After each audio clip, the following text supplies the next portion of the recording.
জিয়াউর রহমানের জন্মবার্ষিকীতে সমাধিতে ফুলেল শ্রদ্ধা। উদার গণতান্ত্রিক বাংলাদেশ গড়ার শপথ নেতাকর্মীদের। সুষ্ঠু নির্বাচন আয়োজনে ইসির প্রতি আস্থা বিএনপির। পোস্টাল ব্যালটে অনিয়মের সুযোগ নেই, বিভ্রান্ত না হওয়ার পরামর্শ ইসির। ৩ ফেব্রুয়ারি নির্বাচনী সরঞ্জাম বিতরণ। ৩ দাবিতে কমিশনের সামনে ছাত্রদলের অবস্থান। চাঁখারপুলে ৬ হত্যা মামলার রায় কাল। শামীম ওসমানের বিরুদ্ধে অভিযোগ আমলে নিয়ে গ্রেফতারি পরোয়ানা। শেখ হাসিনা ও সাবেক বর্তমান ১২ সেনা কর্মকর্তার বিরুদ্ধে সাক্ষ্য গ্রহণ। ৫ দিনেও শনাক্ত হয়নি তারেক রহমানের গাড়িতে সাদা কাগজ লাগিয়ে পালানো বাইক আরোহী। স্বপ্রণোদিত হয়ে গুলশান পুলিশের জিডি, চলছে তদন্ত। এবং পানি সম্পদ উপদেষ্টার সঙ্গে তিস্তা পরিদর্শনে চীনা রাষ্ট্রদূত বললেন, মহাপরিকল্পনা বাস্তবায়ন নিয়ে ভূ রাজনৈতিক চাপ নেই, অন্তর্বর্তী সরকারের আমলে শুরু হচ্ছে না কাজ।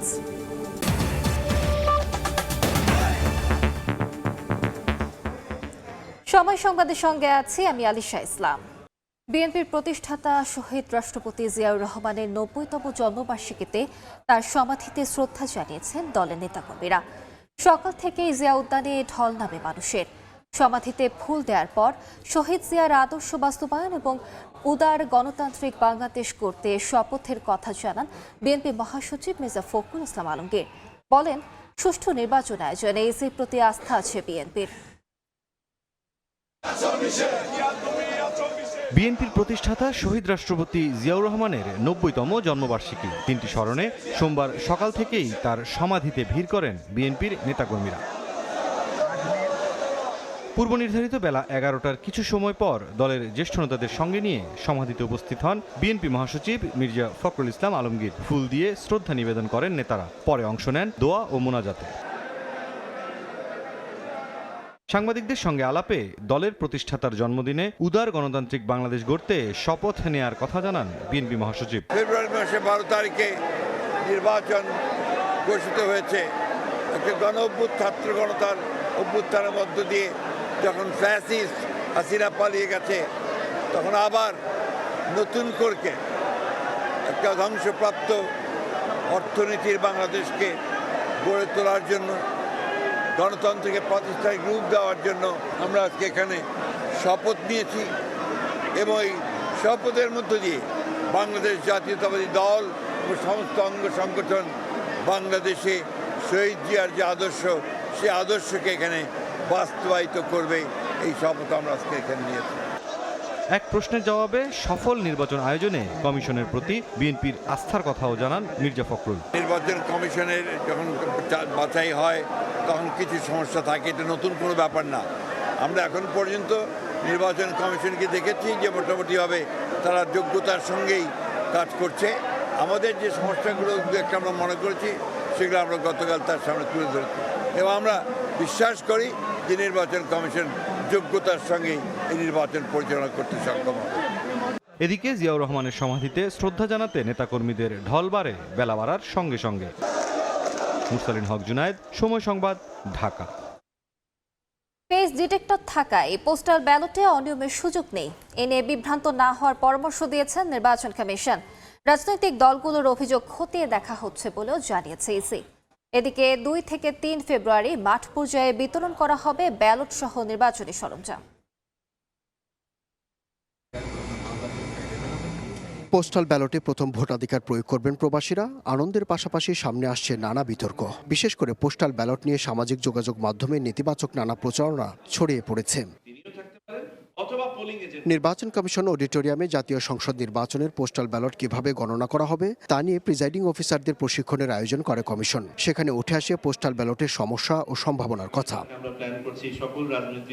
নির্বাচন কমিশনার আবুল ফজল মোহাম্মদ সানাউল্লাহ জানান, প্রবাসী ভোটারদের স্থানান্তর, মোবাইল নম্বর পরিবর্তনের কারণে অনেক ব্যালট ফেরত আসছে। ব্যালটে ফেস ডিটেক্টর থাকায় কোনোভাবেই ভোট জালিয়াতির সুযোগ নেই বলেও জানান তিনি। সামান্যতম যেন কোনো দিকে আমরা হেলে পাবে কেনা যায়। দেশের বাইরের ব্যালটগুলো ইতিমধ্যে প্রেরণ করা হয়েছে ৭.৭ লাখের কিছু বেশি, সম্ভবত ৭,৬৬,০০০ বা ৬৭,০০০। এই ব্যালটের একটা উল্লেখযোগ্য সংখ্যক বেশিরভাগই ভোট আকারে ফেরত আসবে, কিছু আসবে না। ইতিমধ্যে কিছু কিন্তু আমাদের ড্যামেজ হওয়া শুরু হয়েছে, যেমন ভুল ঠিকানা যারা লিখেছেন তাদের ব্যালট কিন্তু আনডেলিভার্ড বাংলাদেশে ফেরত আসছে। এটা যাবেই না আপনাদের কাছে। এটা পোস্টাল ডিপার্টমেন্টের কাছে রয়ে যাবে। এদিকে নির্বাচন কমিশন ভবনে নিজ দপ্তরে সাংবাদিকদের সঙ্গে আলাপ করেন কমিশনার আনোয়ারুল ইসলাম সরকার। তিনি বলেন, রাজনৈতিক দলগুলোর পক্ষ থেকে যে সমস্ত অভিযোগ আসছে তা খতিয়ে দেখা হচ্ছে। বিভিন্ন রাজনৈতিক দল তারা তো তাদের মত, তাদের বক্তব্য বলার অধিকার রাখে, বলছে, এবং আমরা সেই বিষয়গুলো খতিয়ে দেখছি। কোনো চাপ নেই, কারণ সবাই চাচ্ছে ভালো নির্বাচন, কমিশনও চাচ্ছে ভালো নির্বাচন, নিরপেক্ষ নির্বাচন। আগামী 2 থেকে 3 ফেব্রুয়ারি মাঠ পর্যায়ে নির্বাচনী সরঞ্জাম পাঠানো হবে বলেও জানিয়েছে নির্বাচন কমিশন। আব্দুল্লাহ শাফি, সময় সংবাদ, ঢাকা।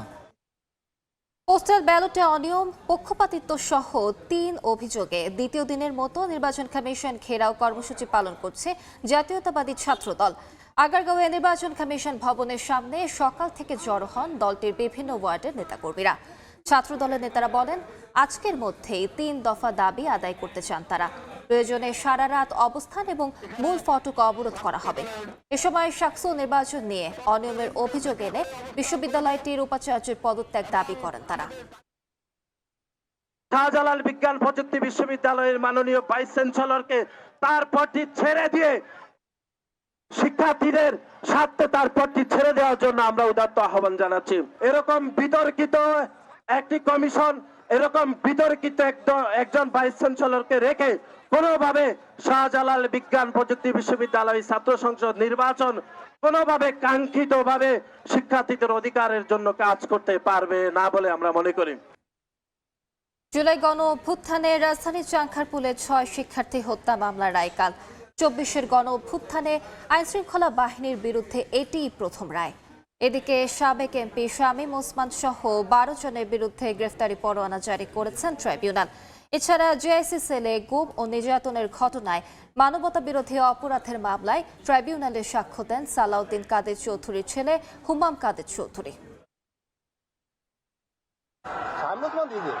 জুলাই গণঅভ্যুত্থান চলাকালে 19 জুলাই সাবেক মন্ত্রী ওবায়দুল কাদেরকে ফোন দেন শামীম ওসমান। সেখানে তিনি বলেন, আন্দোলন দমনে অস্ত্র হাতে মাঠে নামবেন নিজেই। ট্রাইব্যুনালে এমন ফোনালাপ জমা দিয়েছে প্রসিকিউশন।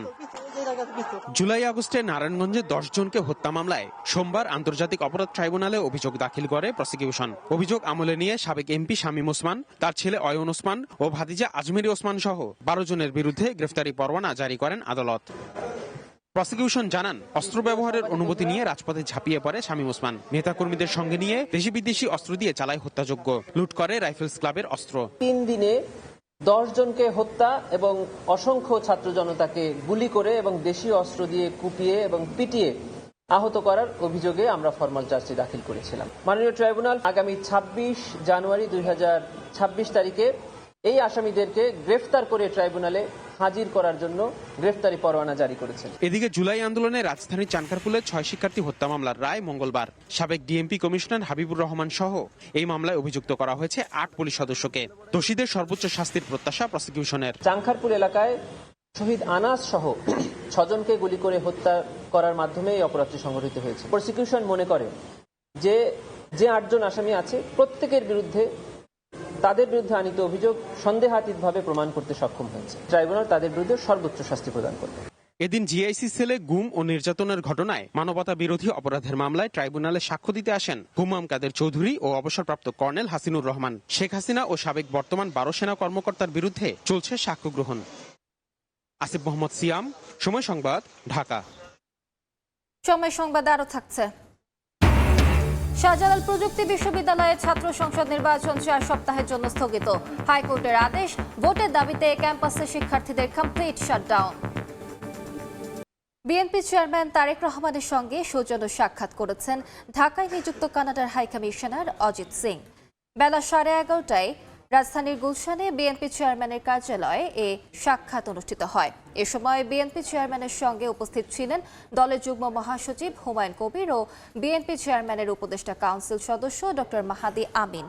গত 25 ডিসেম্বর তারেক রহমান দেশে ফেরার পর এটি বাংলাদেশে নিযুক্ত কানাডার হাইকমিশনারের সঙ্গে তার প্রথম আনুষ্ঠানিক সাক্ষাৎ।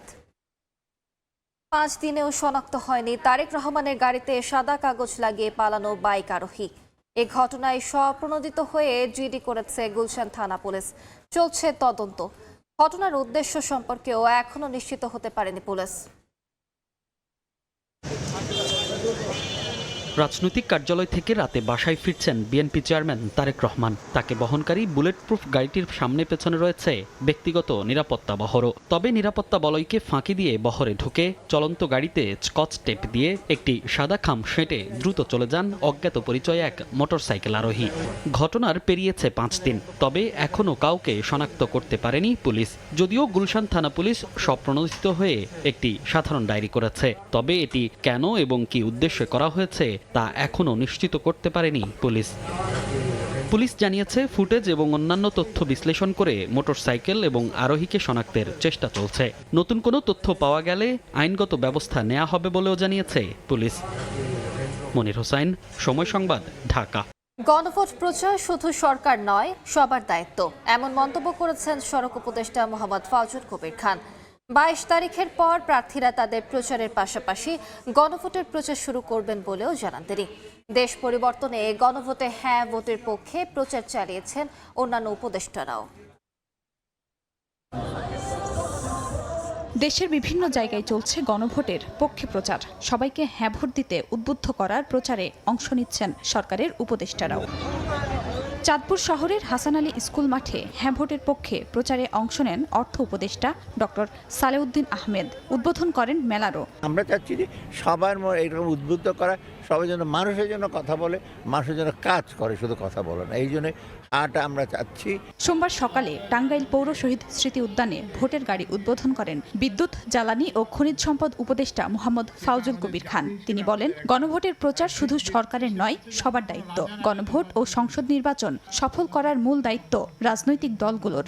22 তারিখের পর প্রার্থীরা তাদের প্রচারের পাশাপাশি গণভোটের প্রচার শুরু করবেন বলেও জানান তিনি। সব রাজনৈতিক দল আমাদেরকে আশ্বস্ত করেছেন প্রার্থীদের নির্বাচনী প্রচারণার পাশাপাশি তারা গণভোটের জন্য প্রচারণা করবেন। কিশোরগঞ্জের গুরুদয়াল কলেজের সামনে নির্মিত জুলাই স্মৃতিস্তম্ভে গণঅভ্যুত্থানে শহীদদের শ্রদ্ধা জানিয়ে শিল্প উপদেষ্টা আদিলুর রহমান খান বলেন, বাংলাদেশের পরিবর্তনের জন্য যে জুলাই সনদ হয়েছে তা বাস্তবায়নের জন্যই গণভোট। যারা জুলাইয়ের গণঅভ্যুত্থানের বিপক্ষের শক্তি, তারা এটা নিয়ে কিছু ভাবতে পারে, প্রশ্ন করতে পারে।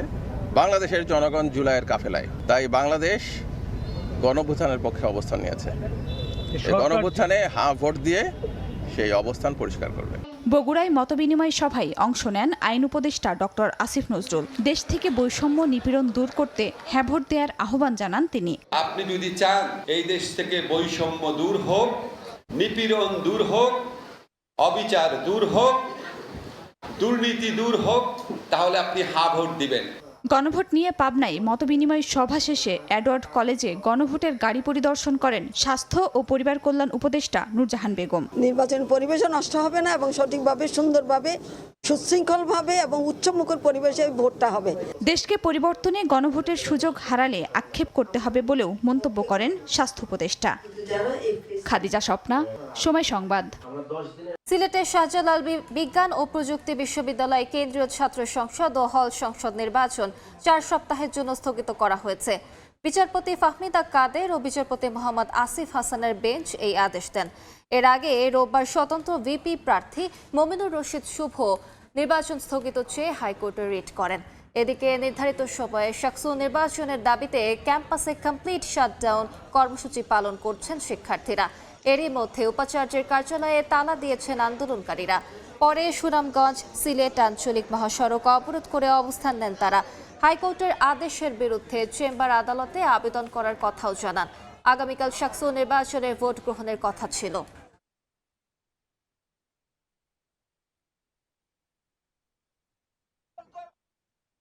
আইনশৃঙ্খলা সংক্রান্ত উপদেষ্টা পরিষদ কমিটির বৈঠক শেষে সচিবালয়ে ব্রিফ করছেন স্বরাষ্ট্র উপদেষ্টা জাহাঙ্গীর আলম চৌধুরী। আমরা সরাসরি চলে যাচ্ছি সেখানে। বাহিনী কর্তৃক 16টি, বিজিবি কর্তৃক 100টি, বাংলাদেশ পুলিশ কর্তৃক 50টি, কোস্টগার্ডের 20টি, র্যাবের 16টি, বাংলাদেশ আনসার ও গ্রাম প্রতিরক্ষা বাহিনীর 16টি ড্রোন পরিকল্পনা অনুযায়ী সমন্বিতভাবে ব্যবহার করা হবে। নির্বাচনের নিরাপত্তা সুরক্ষা প্রদানের জন্য বিভিন্ন বাহিনী তাদের ডগ স্কোয়াডও ব্যবহার করবে। এবার নির্বাচনে আইনশৃঙ্খলা নিয়ন্ত্রণে সবচেয়ে কার্যকর ভূমিকা রাখবে নির্বাচন সুরক্ষা অ্যাপ 2026। এর ব্যবহার সেটি ন্যাশনাল টেলিকমিউনিকেশন এবং মনিটরিং সেন্টার এনটিএমসি কর্তৃক প্রস্তুত করা হয়েছে। এর সঙ্গে বিভিন্ন আইন শৃঙ্খলা বাহিনী, রিটার্নিং অফিসার, সহকারী রিটার্নিং অফিসার সহ স্বরাষ্ট্র মন্ত্রণালয়ের কেন্দ্রীয় কন্ট্রোল রুম যুক্ত থাকবে। এটি তাৎক্ষণিকভাবে আইন শৃঙ্খলা সংক্রান্ত অভিযোগ গ্রহণ এবং এর দ্রুত প্রতিকার ও নিয়ন্ত্রণে ভূমিকা রাখবে। জাতীয় নির্বাচন অবাধ, সুষ্ঠু, নিরপেক্ষ এবং শান্তিপূর্ণ করার লক্ষ্যে অন্যান্য যেসব গুরুত্বপূর্ণ পদক্ষেপ গ্রহণ করা হয়েছে সেগুলো হল নিম্নরূপ: দুর্গম কেন্দ্রসমূহে ব্যালট সহ অন্যান্য নির্বাচন সামগ্রী, নির্বাচনী দায়িত্বে নিয়োজিত কর্মকর্তা কর্মচারীদের পরিবহনের ক্ষেত্রে বাংলাদেশ বিমান বাহিনী হেলিকপ্টার ব্যবহারের ব্যবস্থা করা হবে। নির্বাচনে প্রতিবন্ধকতা ও বাধা সৃষ্টি করতে পারে এমন দুষ্কৃতিকারীদের দ্রুত গ্রেপ্তার করে আইনের ব্যবস্থা গ্রহণ করার জন্য আইন শৃঙ্খলা বাহিনীকে নির্দেশ দেওয়া হয়েছে। নির্বাচনকে বাধাগ্রস্ত ও প্রভাবিত করতে পারে এমন যে কোনো ধরনের অপতৎপরতা কার্যক্রম অন্তর্বর্তী সরকার কঠোর হস্তে দমন করবে। সুষ্ঠু ও নিরপেক্ষ নির্বাচন পরিবেশ গড়ে তোলার নিমিত্তে বিভিন্ন আইন শৃঙ্খলা বাহিনী কর্তৃক নির্বাচনের পরবর্তী 4 দিন নিবিড় টহল পরিচালনার নির্দেশ দেওয়া হয়েছে। চরাঞ্চল ও দুর্গম এলাকায় টহল কার্যক্রম বিভিন্ন বাহিনীর সমন্বয়ে নিবিড়ভাবে পরিচালনা করতে হবে। গত 13 ডিসেম্বর 2025 তারিখ থেকে চালু হওয়া অপারেশন ডেভিল হান্ট ফেজ 2 এর অভিযানে গতকাল 17 তারিখ 2026 তারিখ পর্যন্ত 19,854 জনকে গ্রেপ্তার করা হয়েছে। তাছাড়া এই অভিযানে 346টি অগ্নেয়াস্ত্র, 2,191 রাউন্ড গুলি, 722 রাউন্ড কার্টুজ, 694টি দেশীয় অস্ত্র, গ্রেনেড, মর্টার, গোলা, গান পাউডার, আতশবাজি, বোমা তৈরি উপকরণ ইত্যাদি উদ্ধার করা হয়েছে। আমরা সরাসরি যুক্ত ছিলাম সচিবালয়ে। ব্রিফ করছিলেন স্বরাষ্ট্র উপদেষ্টা জাহাঙ্গীর আলম চৌধুরী। তার বক্তব্যের বাকি অংশ দেখতে ভিজিট করুন সময় টিভির ফেসবুক পেজে। তিস্তা মহাপরিকল্পনা বাস্তবায়নে ভূ রাজনৈতিক চাপ নেই বলে জানিয়েছেন চীনের রাষ্ট্রদূত ইয়াও ওয়েন।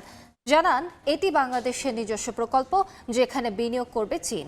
আর নির্দিষ্ট সময়ে কাজ শুরু না হলেও আশাহত হবার কিছু নেই বলেও জানিয়েছেন পানি সম্পদ উপদেষ্টা সৈয়দা রিজওয়ানা হাসান। সোমবার সকালে পানি সম্পদ উপদেষ্টা সৈয়দা রিজওয়ানা হাসানের সঙ্গে রংপুরের কাউনিয়ার তিস্তা ব্রিজ এলাকা পরিদর্শন করেন বাংলাদেশে নিযুক্ত চীনা রাষ্ট্রদূত ইয়াও ওয়েন। এ সময় নদীর ভাঙন রোধ ও বন্যা নিয়ন্ত্রণ ব্যবস্থা তুলে ধরে পানি উন্নয়ন বোর্ড। পরে তিস্তায় নৌকা ভ্রমণ করেন সফরকারীরা। এরপর তারা যান 10 টনুর ঘাটে, সেখানে কথা বলেন তিস্তা অববাহিকার মানুষের সঙ্গে। পরে সাংবাদিকদের সঙ্গে কথা বলেন পানি সম্পদ উপদেষ্টা সৈয়দা রিজওয়ানা হাসান। তিনি জানান এই সরকারের আমলে তিস্তা প্রকল্পের কাজ শুরু হচ্ছে না। প্রকল্প যাচাই বাছাইয়ের জন্য চীনে পাঠানো হয়েছে। নির্ধারিত সময়ে কাজ শুরু না হলেও হতাশ হওয়ার কিছুই দেখছেন না তিনি। এটা যাচাই বাছাই প্রক্রিয়াটা শেষ না হওয়া পর্যন্ত এটা শুরু করা যাচ্ছে না। ফলে এটা হয়তো জানুয়ারির মধ্যে শুরু হচ্ছে না, কিন্তু কোনোভাবেই হতাশা ছড়ানো যাবে না।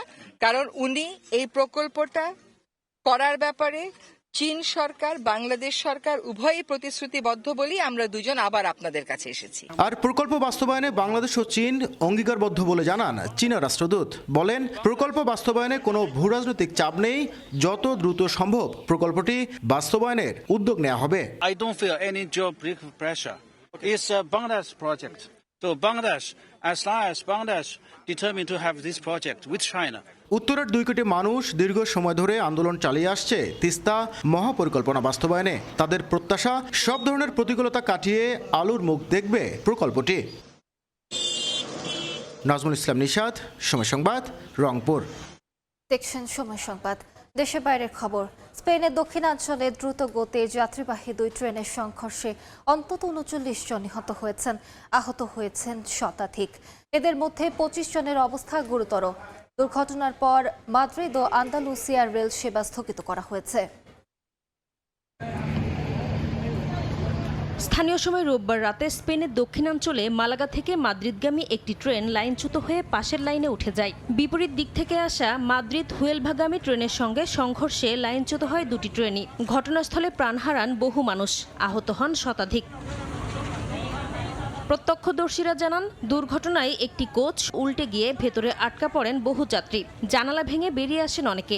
খবর পেয়ে ঘটনাস্থলে পৌঁছে উদ্ধার কাজ শুরু করে উদ্ধারকারী দল। রেল কর্তৃপক্ষ জানিয়েছে প্রথম ট্রেনে 300 যাত্রী আর দ্বিতীয়টিতে ছিল 100 জন। দুর্ঘটনার পর মাদ্রিদ ও আন্দালুসিয়ার রেল সেবা স্থগিত করা হয়। এদিকে এ ঘটনায় শোক প্রকাশ করে নিহতদের পরিবারের প্রতি সমবেদনা জানিয়েছেন দেশটির প্রধানমন্ত্রী পেদ্রো সানচেজ। উদ্বেগ প্রকাশ করেছেন স্পেনের রাজপরিবারও। এর আগে 2013 সালে স্পেনের গালিসিয়ায় সবচেয়ে ভয়াবহ ট্রেন দুর্ঘটনায় 80 জন নিহত হয়েছিল। নাসরিন রুমি, সময় সংবাদ।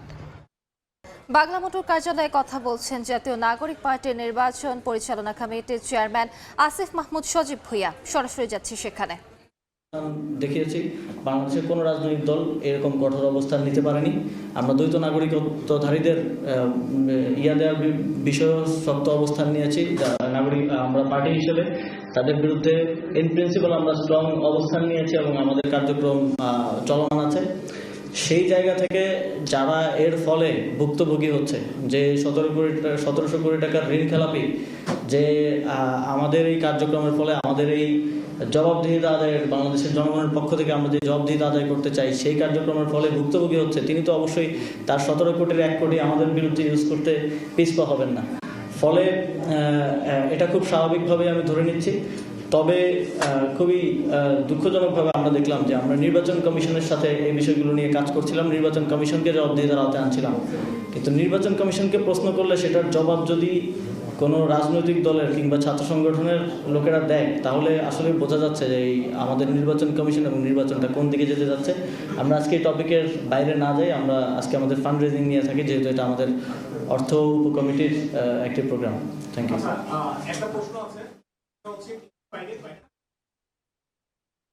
বাংলা মোটর কার্যালয়ে কথা বলছিলেন আসিফ মাহমুদ সজীব ভুঁইয়া। আমরা সরাসরি যুক্ত ছিলাম সেখানে।